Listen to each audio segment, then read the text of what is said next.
Hi, I'm dating coach Hayley Quinn, and we are going to be explicitly looking at online dating and also messaging. Now, I know a lot of you out there may not be huge fans of online dating. You might find it impersonal, you might think that the results aren't really showing up for you, or there's too much effort, or many of the other comments that we have about online dating. Some of you might even think that online dating is at the crux of why dating doesn't feel like it's really working for you right now. So here's what I'm going to say. First of all, let's try to let go of the need of checking up on another person. So that could be checking when she was last online, it could be checking her social media, it could be trying to figure out if she's seeing anyone else. Whenever we're in that zone, we are in a straight up rabbit hole of just anxiety really, and it's not very much fun for you to go through. So because of that, try to remind yourself you're an attractive guy, you're worthwhile, you deserve her to show up on that date for you. And remember, her level of investment is a filter for you in terms of whether you should keep pursuing her. So because of that, no checking, and instead just have trust that she is going to show up on that date for you. Secondly, you want to observe that rule of mirroring, which means if she's being chatty and seems to be really clear about when she's able to meet and enthusiastic, you want to respond in kind. You don't want to play it cool if the other person's being really warm towards you. However, likewise, if the other person's pace seems to be a bit slower than yours and they're not messaging that much, don't take that necessarily as a sign of disinterest. Remember, you're very early on in the interaction. Often in the run-up to a first date, guys will feel a lot of pressure to sort of keep that connection and that attraction alive, or to build it some more via message. The truth is, those kind of connections and attractions, they are built in real life, in the real world.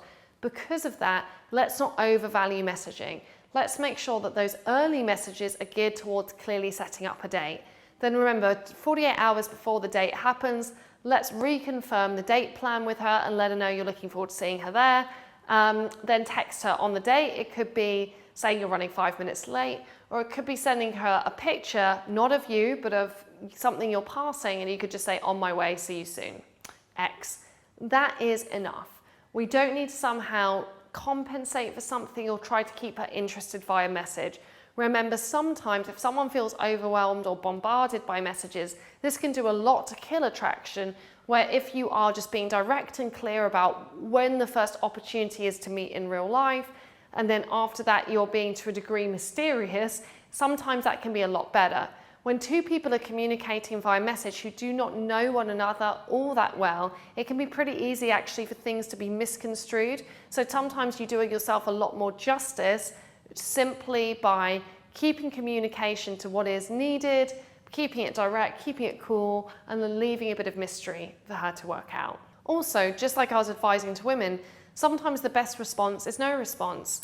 If you message her and she's being very unclear about when she can meet, or she cancels last minute, you can just say no worries or okay, cool, noted, and then leave it.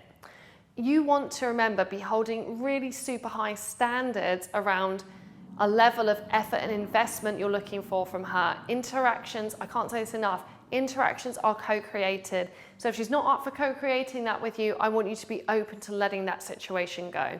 The only caveat to this would be if you're messaging a woman, she says, oh, I'm really busy for the next couple of weeks, but maybe afterwards, you can say, look, no time like the present, so how about we squeeze in a coffee? So at that point, you counter negotiate and you suggest meeting for a 30-minute coffee somewhere that's going to be really convenient to her. That's because we want to abide by the law of momentum, which is if you happen to find yourself messaging someone for 2 to 3 weeks trying to schedule a date, the chances are it's never going to happen. Instead, if someone is seeming engaged and you really want to go for it, I want you to strike while the iron is hot and try to make that happen. If not, you might reach back out to her in a few weeks, but I would really actually put her to the bottom of the pile and instead be looking out for meeting more women and new women who are going to be more ready and more willing and more open to dating you.